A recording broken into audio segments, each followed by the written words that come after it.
Mesdames et messieurs, bonsoir. Ravi de vous retrouver. L'échiquier international ne quitte pas Gaza. Après 244 jours de bombardement, cette ville n'a jamais été aussi forte, plus forte qu'on l'aurait même pensé, plus forte que tout ce monde arabe qui assiste impuissant et parfois souvent complice d'autres fois et qui s'est habitué aux scènes de carnage d'enfants décapités, la ville détruite et mise à terre, comme si elle n'avait jamais existé. Gaza plus forte car au-delà de ces décombres, elle renaît chaque matin plus déterminée que jamais.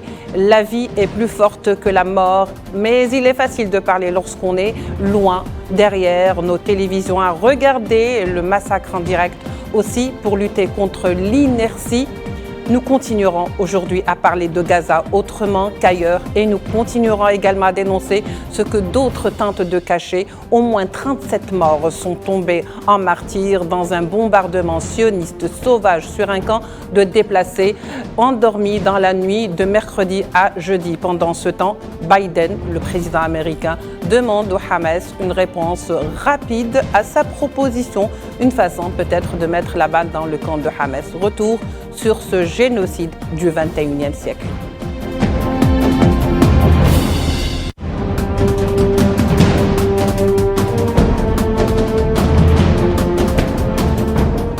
Pour en parler, nous recevons ce soir nos deux invités. Omar Benberti, analyste des questions internationales et politiques. Monsieur Omar Benberti, bonsoir. Merci d'être avec nous. Bonsoir à vous, bonsoir à tous et merci de l'invitation. Et bien sûr, Abdeslam Itache, président de l'Association France-Palestine, est avec nous donc en direct depuis Skype, depuis Paris. Monsieur Abdeslam Itache, bonsoir, merci d'avoir accepté notre invitation. Et je vous rappelle que c'est un peu la première fois que vous passez avec nous sur Al24 News et particulièrement sur l'échiquier international. Bonsoir à vous, merci de l'invitation, je suis très honoré de participer à cette émission. Monsieur Abdeslam Itache, on va commencer avec vous. Alors, l'UNRWA, de nouveau ciblé, comme je le disais, 40 morts, 40 martyrs palestiniens ont été surpris hier dans un bombardement dans leur sommeil entre 1h et 2h du matin. Un bombardement sioniste qui a fait donc 40 morts en l'espace de quelques heures seulement. Et le bilan risque de s'alourdir vu le nombre de victimes et de blessés qui sont aux hôpitaux. Alors, que faut-il dire aujourd'hui ? Est-ce que c'est l'UNRWA qui est ciblée? Est-ce que c'est une bavure encore une fois? Combien de bavures aujourd'hui l'entité sioniste doit-elle commettre dans l'impunité la plus totale? Et est-ce qu'elle a réellement besoin de s'exprimer, plutôt de s'expliquer et de se justifier après chaque bombardement? Eh bien, à travers l'UNRWA, évidemment que le but c'est d'atteindre les Palestiniens dans leur ensemble. Et évidemment, aujourd'hui, on se rend compte que l'entité sioniste, mais déjà depuis quelques mois, qu'ils utilisent la faim comme arme de guerre. Le peuple palestinien aujourd'hui est affamé, est privé d'eau, est privé de nourriture, et on a le triste souvenir justement de ce camion qui permettait de ravitailler ces Palestiniens qui avaient été snipés par des soldats de l'armée génocidaire qui n'ont pas hésité à tirer sur des civils qui étaient juste là pour se ravitailler et permettre à leur famille de pouvoir manger et de survivre. Évidemment que ça fait partie de l'agenda sioniste que en fait, quand ils parlent d'éradiquer le Hamas, je pense que personne n'est dupe et le monde aujourd'hui voit l'horreur. Et vous savez, chaque jour qui passe montre plus encore l'horreur qui est commise en Palestine et évidemment que tout ceci est à condamner. Il faut rappeler également, je profite de votre antenne pour évoquer le fait qu'une télévision française, qui n'est autre que TF1, qui permet de donner la parole au Premier ministre de l'entité génocidaire pour justement développer sa propagande. Je suis désolé, mais là, on ne peut pas inviter une personne qui est sous le coup d'un mandat d'arrêt international. Et je pense que la France a perdu toutes ses valeurs. Et aujourd'hui, je tenais également à féliciter la diplomatie algérienne qui aujourd'hui se bat à l'ONU en passant les résolutions. Je vous rappellerai qu'il y a une résolution qui a été votée pour un cessez-le-feu où les Américains avaient s'étaient abstenus. Et pour le coup, il n'y a pas eu de cessez-le-feu. De la même manière, l'Algérie aujourd'hui se bat pour la reconnaissance de la Palestine, vous savez, d'abord au Conseil de sécurité, puisqu'elle est membre du Conseil de sécurité, alors pour le coup pas permanent, mais elle est membre quand même. Et ensuite, il y a eu une votation de l'ensemble des pays qui composent l'Organisation des Nations Unies. Et encore là, on voit que, eh bien, il y a un vrai problème. Et je pense que l'Organisation des Nations Unies devra justement se remettre en question ou changer ou disparaître. Mais aujourd'hui, on voit bien que ça ne marche pas. Et cet État génocidaire qui insulte tout le monde d'antisémite, l'ONU est antisémite, la CPI est antisémite, et toute personne qui dénonce ces massacres, et on voit très bien l'image, et quelle horreur, et comment peut-on justifier de telles atrocités? Oui, très bien, Monsieur Abdeslam Itache. Omar Ben Barti, alors que faut-il en penser de cette attaque qui a été donc hier, qui a fait 40 morts en l'espace de 2 heures, entre la nuit de, je disais, entre 1h et 3h du matin. Alors, surpris dans leur sommeil, ce sont des déplacés dans une école qui est gérée par l'UNRWA. Encore une fois, la cible de l'UNRWA. Que veut-on faire parvenir comme message finalement? Que tout est possible, que de toute façon, l'entité sioniste s'en fout, que ce soit des déplacés, des réfugiés. Où est-ce qu'ils vont partir finalement, ces Palestiniens, finalement, s'ils ne trouvent pas refuge dans ce genre de lieux et d'endroits? Les Palestiniens resteront chez eux, ça c'est sûr et certain. Ils n'ont plus de chez eux. Et ils sont chez eux. Oui. Et ils le démontrent suffisamment en s'enracinant dans cette terre qui est la leur. Ce qu'il faut retenir de ces bombardements aveugles et de ce génocide épouvantable de 2024, c'est surtout le fait que, sur le plan strictement militaire, c'est la déchéance totale de l'entité sioniste. C'est une défaite consommée, avec toute la technologie, tout l'armement qu'ils ont et le soutien inconditionnel de l'Occident et en particulier des États-Unis. L'entité sioniste est en train de s'enfoncer. Et donc, aujourd'hui, je crois qu'il ne faille pas. Il n'est plus nécessaire de se lamenter des bombardements qu'ils font sur l'UNRWA ou sur je ne sais quoi, parce que c'est dans leur nature. Ils ont ainsi été fondés. Lorsque la Haganah existait, ils ont même tué leur propre protecteur qui étaient les Britanniques. Donc il n'y a pas lieu de revenir sur ça. Ce qui est important de retenir, c'est de savoir que aujourd'hui, la résistance palestinienne a fait la démonstration que c'était une entité colonialiste tout à fait exécrable et ignoble, et qu'il fallait la combattre. Et donc l'enracinement dont je parlais, et la preuve que les Palestiniens sont résilients, montre que cette entité devra disparaître. Et elle est en train de disparaître. L'Occident tout entier est en train de gesticuler d'une manière épouvantable, qui prêterait à rire si ce n'était pas dramatique et qu'il y avait autant de morts. Mais lorsqu'on voit de quelle manière se comportent aussi bien les États-Unis vis-à-vis de la cause palestinienne et les petits jeux, les tractations de Biden, de Blinken, etc., tout ça, ce sont des sionistes, ça n'est rien d'autre que ça. Ce ne sont que des sionistes. Et donc, il faut les traiter comme tels. Et je salue au passage le Hamas qui a décidé, lui, de ne pas bouger d'un iota dans ces revendications. Joe Biden a beau gesticuler et essayer de dribbler les gens, il pense que depuis 1945, ils continueront à dominer le monde comme ils le font. Et on voit leur gesticulation et on voit leur déchéance, on ne le voit pas seulement qu'en Palestine, on le voit aussi en Ukraine. Regardez comment elle se comporte. Lorsque le président français Emmanuel Macron invite Zelensky aux cérémonies du débarquement et qui n'invite pas la Russie, il faut être complètement déluré pour agir de cette manière. Oui. Très bien. Vous soulevez un problème sur lequel on va justement y revenir et le sujet, on va l'aborder. Alors, que faut-il penser, Abdeslam Itache, de cette proposition, plus exactement, de Biden, qui a été donc proposée au Hamas? On parle d'une proposition de paix où il parle d'un cessez-le-feu, donc d'un État, plutôt d'une solution à 2 États, une proposition qui date de tellement longtemps, de Nabucodonosor, mais on n'a rien vu venir en tous les cas, surtout pas pour les Palestiniens. Aujourd'hui, après avoir fait cette proposition, M. Abdeslam Itache, Biden est en train de précipiter, si vous voulez, ou de demander à Hamas d'avoir une réponse très vite.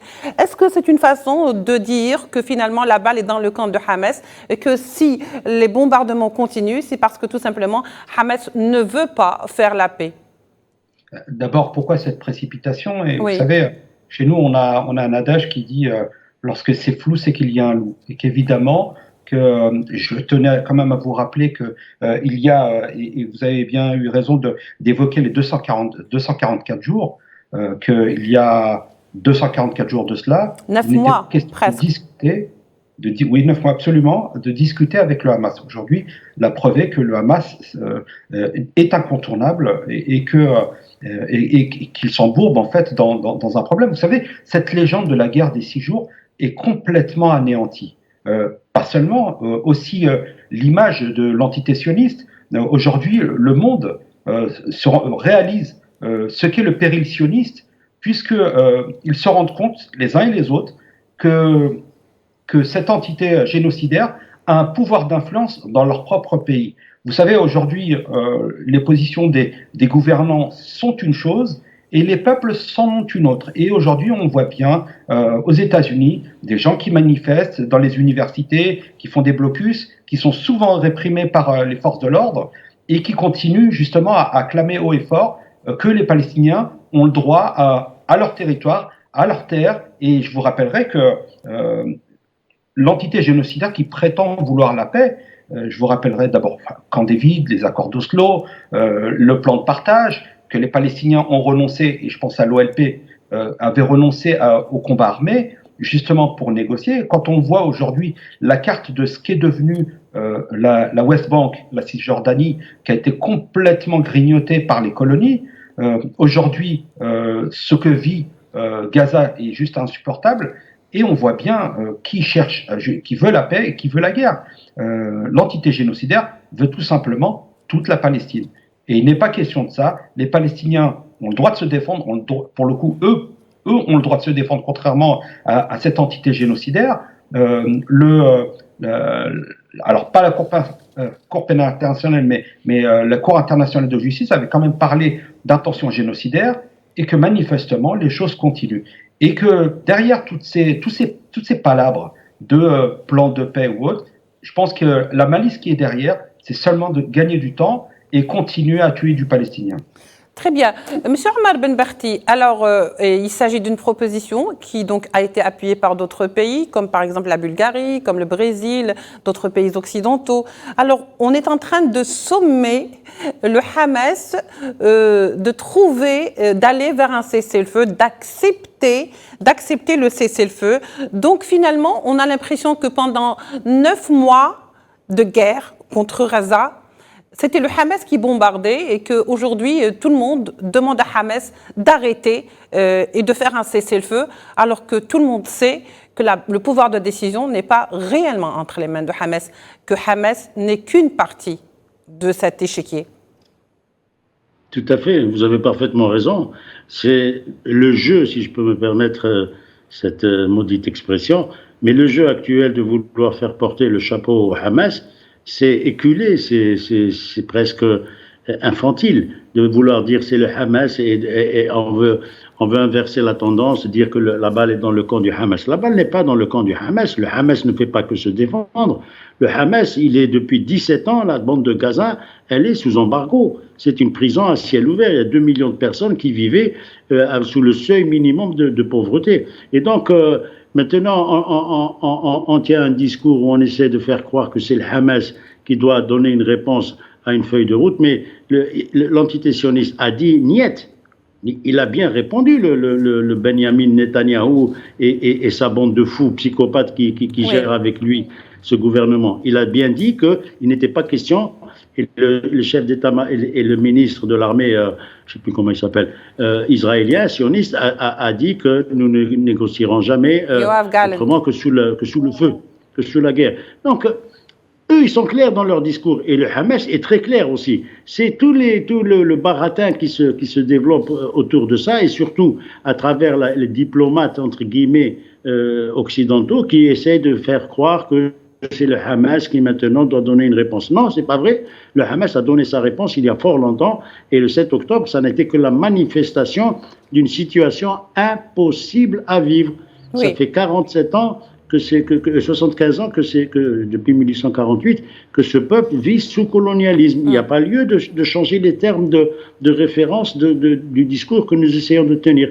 Et à partir du moment où aujourd'hui ils sont en train de se ramasser des gamelles, je parle de l'armée sioniste, parce qu'avec tous les moyens mis à sa disposition, les bombes qui sont tombées sur l'UNRWA, comme vous l'avez si bien dit, ces bombes-là, elles ont été fabriquées aux États-Unis. Oui. C'est pas moi qui le dis, c'est CNN. C'est des bombes américaines. Donc, le discours américain, il est imbuvable. C'est-à-dire que ça suffit de prendre les gens pour ceux qui ne sont pas.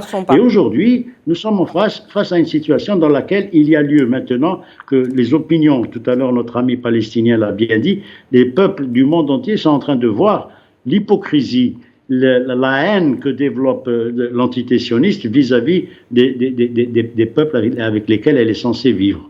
Oui, très bien. Monsieur Abdeslamitache, est-ce que finalement le discours américain n'est pas volontairement fait dans la contradiction et la confusion pour justement semer un petit peu le doute et le trouble? Parce qu'on va voir qu'il y a une Amérique qui fait des déclarations et donc un discours politique qui est différent de cette Amérique qui aujourd'hui soutient mordicus l'entité sioniste et bien sûr l'aide à maintenir ce statu quo sur Gaza. Et évidemment, et vous l'avez bien titré dans le sujet de cette émission, la proposition de Biden ou le double discours américain. En effet, on est dans une dualité d'un côté, on prétend prôner la paix et de l'autre côté, on n'hésite pas à envoyer des armes dont on connaît la destination, qui est pour les femmes et les enfants de Gaza. Donc aujourd'hui, les Américains, pour le coup, les gens se demandaient, et assez souvent, moi j'ai entendu pas mal d'experts avec lesquels, pour le coup, je n'étais pas d'accord, qui pensaient que les États-Unis utilisaient l'entité génocidaire. Je pense que c'est tout le contraire aujourd'hui, que c'est cette entité génocidaire qui manipule les États-Unis. Et vous le savez bien que tous les sénateurs, tous les gouverneurs doivent recevoir la cooptation de l'AIPAC pour pouvoir justement être élus. Donc, cela se passe ainsi. Biden est acculé, n'a pas le choix que d'envoyer les armes et évidemment parce qu'il y a une campagne électorale, parce que voilà, on continue à défendre des intérêts politiques et laisser des enfants mourir. Mais vous savez, moi, ma grande tristesse, c'est de voir que la CPI a pris donc des mesures, en tout cas le procureur, qui a été courageux et qui aujourd'hui est menacé par les États-Unis, figurez-vous, est menacé par l'entité génocidaire. Moi, je regrette qu'il n'y ait pas eu dans cette demande de mandat d'arrêt international Smotrich et Ben Gvir, qui sont ceux qui mettent le feu en fait et qui continuent à alimenter ces discours de haine. Et aujourd'hui, je vois bien que nous avons, et c'est bien le drame, des va-t-en guerre qui sont à la tête de cette entité génocidaire avec qui on ne peut pas discuter. On ne peut pas faire la paix avec Benjamin Netanyahu. Ça n'est pas possible. Ce monsieur ne comprend que lorsqu'on lui marche dessus. Donc aujourd'hui, les Palestiniens se défendent, ils résistent. Et je parlais tout à l'heure du mythe de la guerre des 6 jours, qui est fortement dépassé. Et les Palestiniens sont en mesure de tenir. Et vous savez, vous connaissez aussi cette phrase, hein, l'Algérie a vaincu, la Palestine vaincra. C'est une phrase qui est souvent employée dans les manifestations que nous organisons à l'Association France-Palestine Solidarité. Je tenais juste à préciser à mon co-débatteur que je ne suis pas palestinien, j'aurais été honoré d'être palestinien. Oui.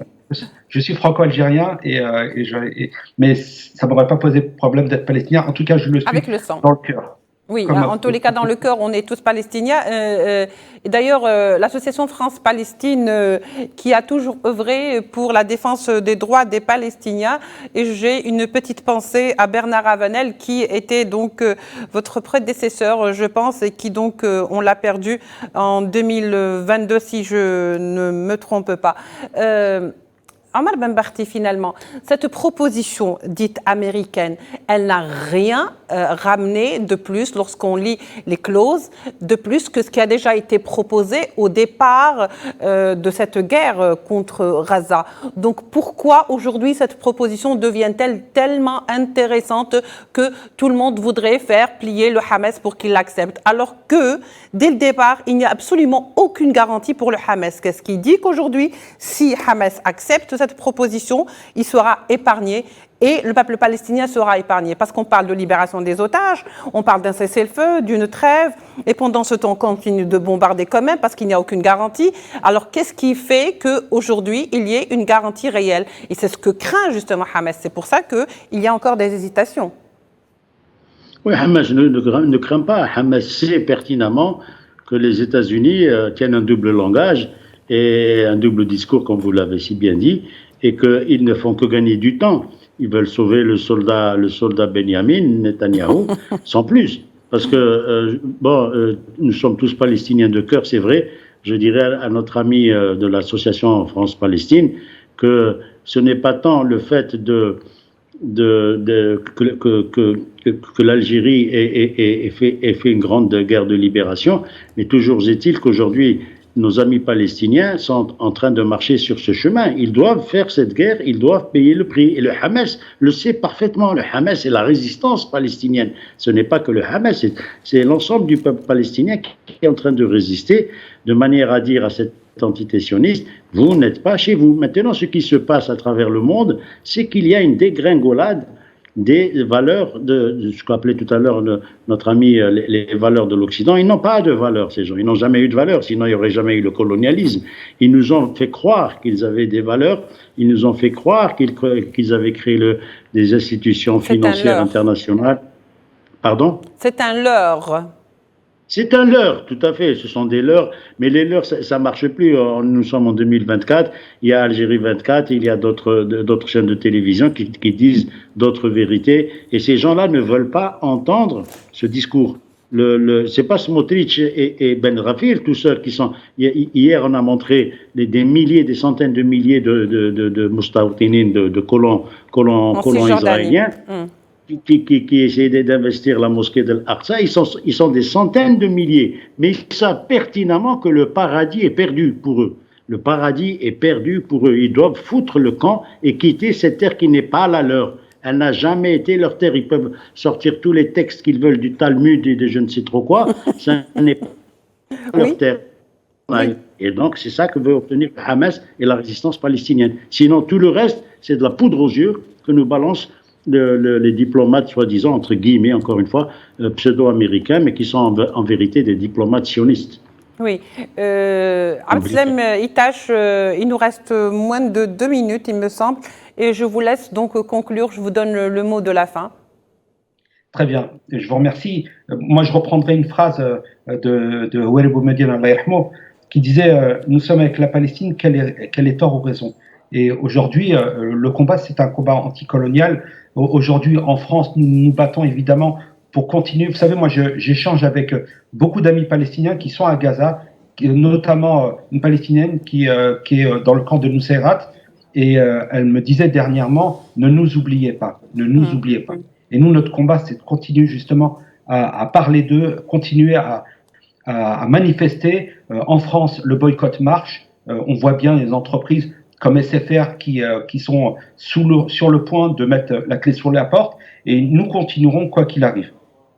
Merci beaucoup, M. Abdeslam Itache. Je rappelle que vous êtes président de l'association France-Palestine, que vous étiez avec nous en direct de Paris par Skype. Merci également à notre ami Omar Ben Barti, analyste des questions politiques internationales. Je vous remercie de nous avoir suivis.